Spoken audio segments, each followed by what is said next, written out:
तो जो भी स्टूडेंट हमारे महात्मा गांधी काशी विद्यापीठ से हैं और उनका जो जूलॉजी का पेपर है जिसका टाइटल है cytology genetics and infectious disease, इस पेपर का जो एग्ज़ाम है वो 20 मार्च 2026 को होने वाला है। आपके एग्ज़ाम को देखते हुए यूनिट 1 से लेकर यूनिट 8 तक के जितने भी टॉपिक हैं उन सभी टॉपिक में जो मोस्ट इम्पॉर्टेंट क्वेश्चन है जो कि प्रीवियस ईयर में महात्मा गांधी काशी विद्यापीठ के पेपर में पूछे गए हैं उन सभी टॉपिक को लेकर आया हूं, उन सभी क्वेश्चन को लेकर आया हूं और हर एक क्वेश्चन का आंसर भी आपको मैं प्रोवाइड कराऊंगा।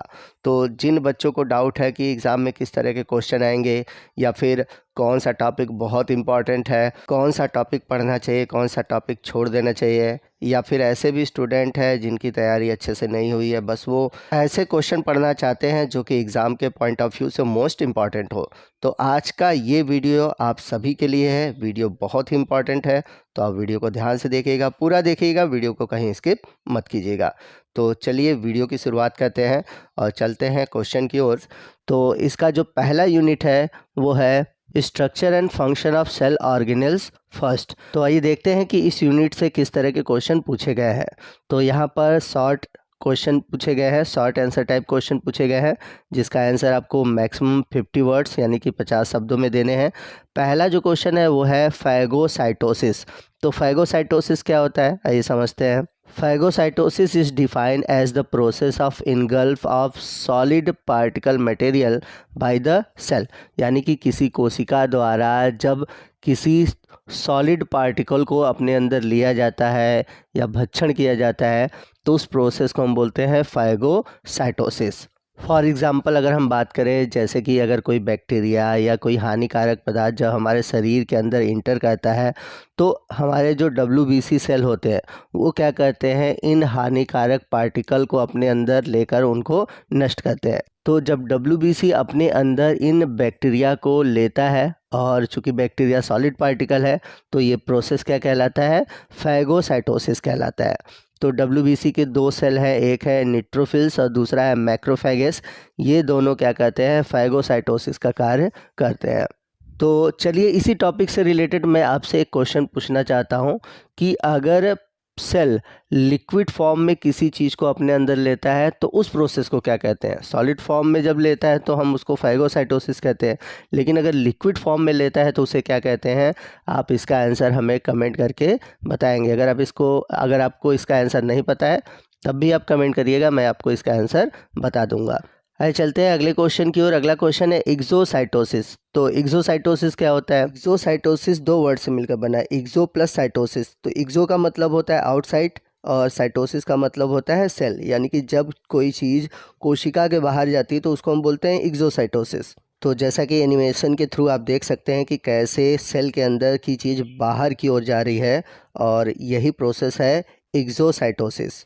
तो एक्सोसाइटोसिस को हम कैसे डिफाइन कर सकते हैं आइए देखते हैं। लिखा हुआ है exocytosis is the process by which cell move bulky material from within the cell into the extra cellular fluid. कहने का मतलब ये है कि जब कोशिका के अंदर की कोई चीज़ या कोई मटेरियल जब कोशिका के बाहर जाती है तो वो प्रोसेस कहलाती है एक्सोसाइटोसिस। तो इसे हम डायग्राम के थ्रू समझते हैं। तो यहाँ पर आप देख सकते हैं, यहाँ पर बल्की मटेरियल है यानी कि कुछ बड़े मटेरियल हैं।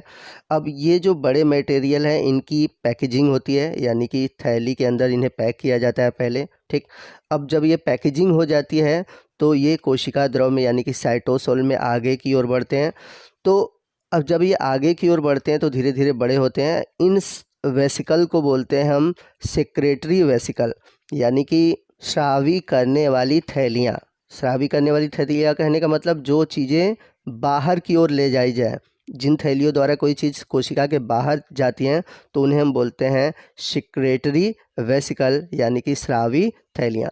तो अब सिक्रेटरी वेसिकल क्या करती हैं कि ये प्लाज्मा मेम्ब्रेन के ऊपर जाकर चिपक जाती हैं और जिस सिरे पर चिपकती हैं वहीं पर एक बीच में छेद बनता है जिसके थ्रू वो क्या करती हैं, जो बल्की मटेरियल है उसको सेल के बाहर निकाल देती हैं। तो अब यहाँ पर बात आती है कि एक्सोसाइटोसिस का सेल के लिए क्या महत्व है, क्या बेनिफिट है। तो आपको बता दें कि एक्सोसाइटोसिस के थ्रू सेल के अंदर जो वेस्ट मटेरियल है या फिर जो रिमूवेबल टॉक्सिक मटेरियल हैं, जो हानिकारक पदार्थ बनते हैं, उनको सेल के बाहर किया जाता है। दूसरा बेनिफिट ये है कि जो न्यूरोट्रांसमिटरी हार्मोन्स हैं वो भी एक्सोसाइटोसिस के थ्रू ही एक न्यूरॉन से दूसरे न्यूरॉन्स में पहुंचते हैं। और लास्ट पॉइंट ये कहता है कि एक्सोसाइटोसिस के थ्रू जो न्यू सेल मेम्ब्रेन है वो ऐड होते हैं। ठीक है, तो आइए चलते हैं यूनिट 1 से जुड़े हुए अगले क्वेश्चन की ओर। और ये जो क्वेश्चन है, ये क्वेश्चन बहुत ही इम्पॉर्टेंट है, क्योंकि हर साल आपको इस टॉपिक से रिलेटेड क्वेश्चन देखने को मिलेंगे।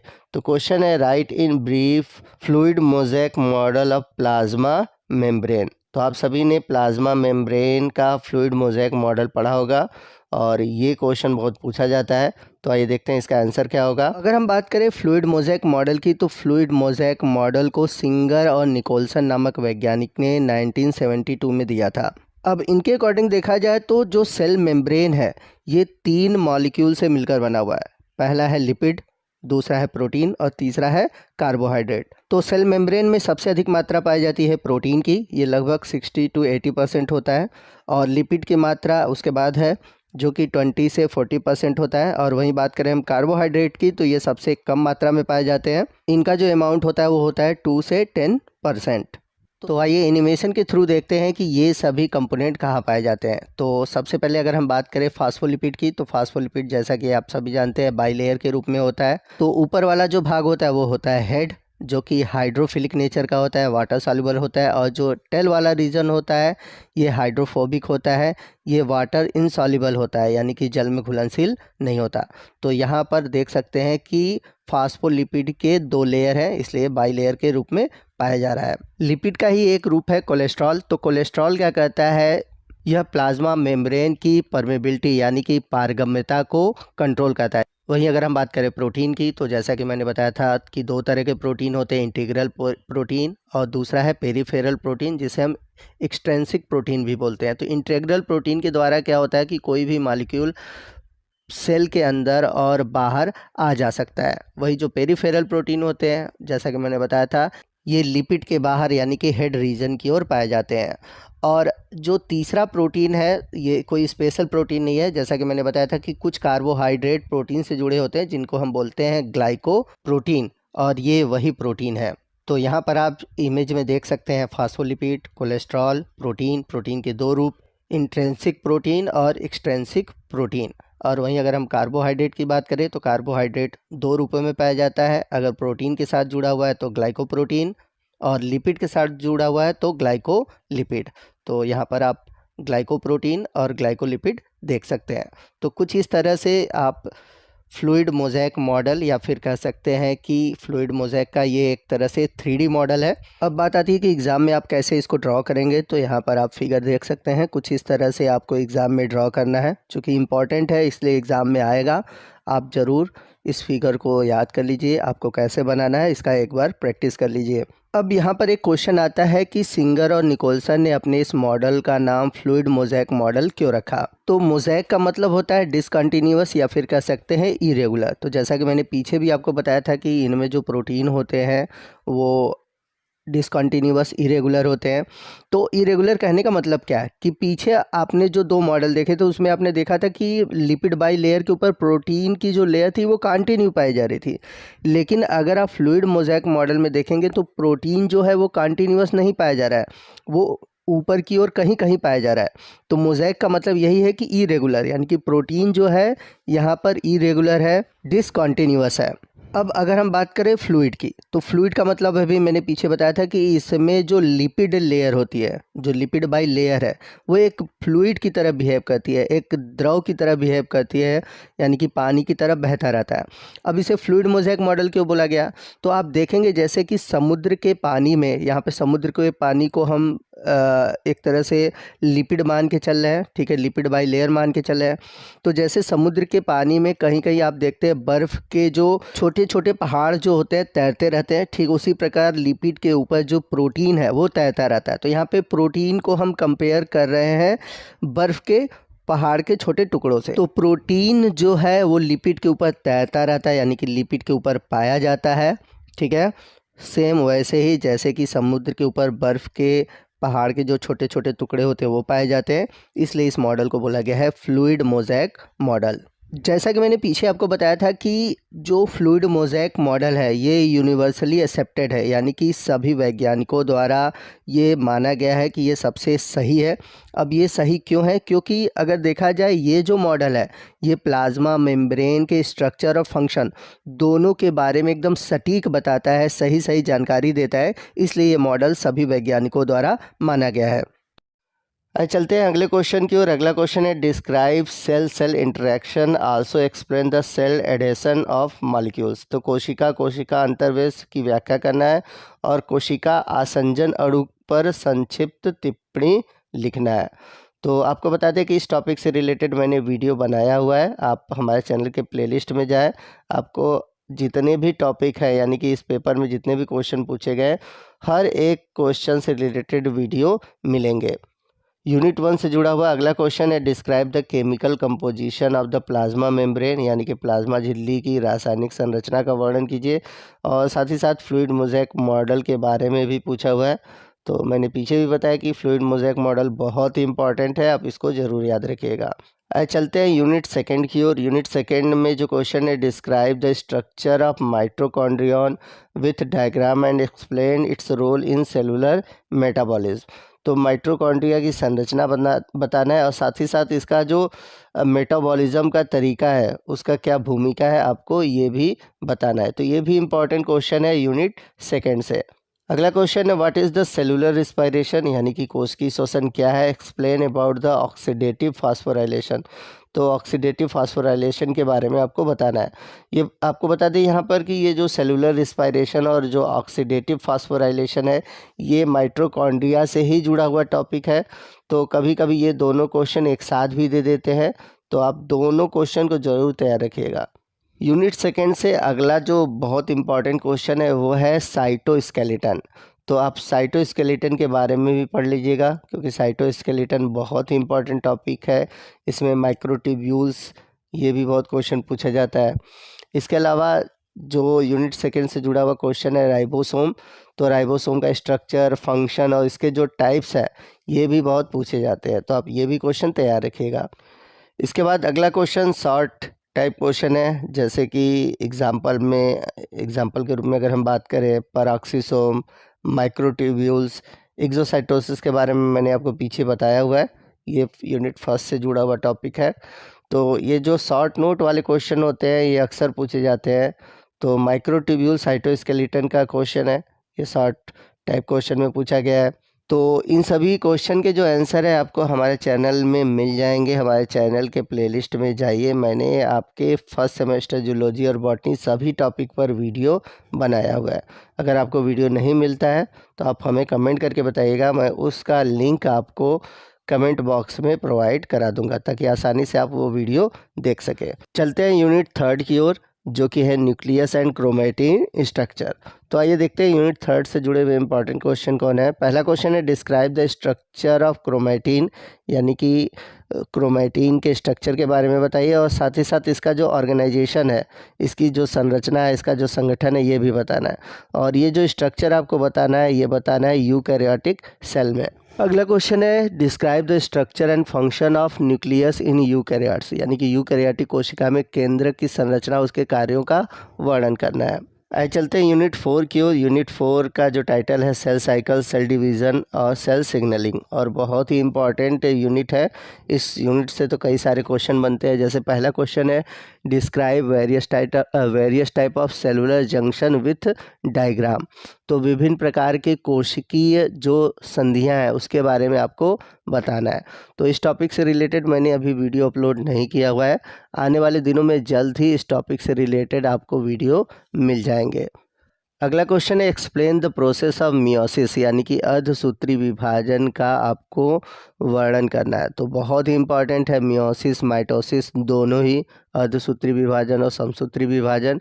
इसके अलावा आप मियोसिस से जुड़े हुए कुछ इंपॉर्टेंट टॉपिक और भी याद कर लीजिएगा, जैसे कि क्रॉसिंग ओवर क्या है, कैज़मा क्या है। इसके अलावा आपको और भी कुछ क्वेश्चन बता दूं जो मेन है, जैसे कि माइटोसिस और मियोसिस में क्या डिफरेंस है, ये भी क्वेश्चन पूछा जाता है। इसके बाद अगला क्वेश्चन है what do you understand buy signal transduction, यानी कि सिग्नल ट्रांसडक्शन क्या है आपको बताना है, और साथ ही साथ एक्सप्लेन करना है जैक स्टेट पाथवे। तो जैक स्टेट पाथवे के थ्रू आपको सिग्नल ट्रांसडक्शन के बारे में बताना है। यूनिट 4 से जुड़ा हुआ अगला जो क्वेश्चन है बहुत ही इंपॉर्टेंट है, आपको एपोप्टोसिस के बारे में बताना है, और ये जो टॉपिक है ये केवल शॉर्ट नोट में ही आता है, लॉन्ग क्वेश्चन में नहीं आता। अगला क्वेश्चन है describe various stages of mitosis, यानी कि समसूत्री विभाजन के बारे में बताना है। तो मैंने पीछे भी आपको बताया कि माइटोसिस और मियोसिस से क्वेश्चन पूछे जाते हैं। अगला क्वेश्चन है describe the phases of cell cycle and their regulation, यानी कि कोशिका चक्र के अलग अलग चरण बताने हैं और उसको कंट्रोल करने का नियम भी आपको बताना है। तो ये भी इम्पॉर्टेंट क्वेश्चन है, ये भी क्वेश्चन आता है। आइए चलते हैं यूनिट 5 की ओर, जो कि है मेंडलिज्म एंड सेक्स डिटर्मिनेशन। तो मेंडलिज्म से तो बहुत सारे क्वेश्चन बनते हैं, तो यहाँ पर पहला जो क्वेश्चन है वो सेक्स डिटर्मिनेशन से है। What do you understand by sex determination, यानी कि लिंग निर्धारण से आप क्या समझते हैं। तो आपको ड्रोसोफिला में लिंग निर्धारण का एक जो तरीका है जेनिक बैलेंस, ये बताना है। तो बहुत ही इम्पॉर्टेंट है, इसको आप देख लीजिएगा। चलते हैं अगले क्वेश्चन की ओर। अगला क्वेश्चन है describe Mendel's principle of inheritance, यानी कि मेंडल के वंशानुक्रम के सिद्धांतों का वर्णन कीजिए। Explain the concept of linkage and recombination in post Mendelian genetics, यानी कि मेंडेलियन के अनुवांशिकी के बाद जो लिंकेज और रिकॉम्बिनेशन यानी कि पुनः संयोजन की अवधारणा है उसकी भी व्याख्या करनी है। तो ये लॉन्ग क्वेश्चन है, लॉन्ग क्वेश्चन के हिसाब से ये बहुत इंपॉर्टेंट क्वेश्चन है, इस क्वेश्चन को तैयार रखिएगा। चलते हैं अगले क्वेश्चन की ओर। अगला question describe the Mendel's law of inheritance with the help of mono and dihybrid cross.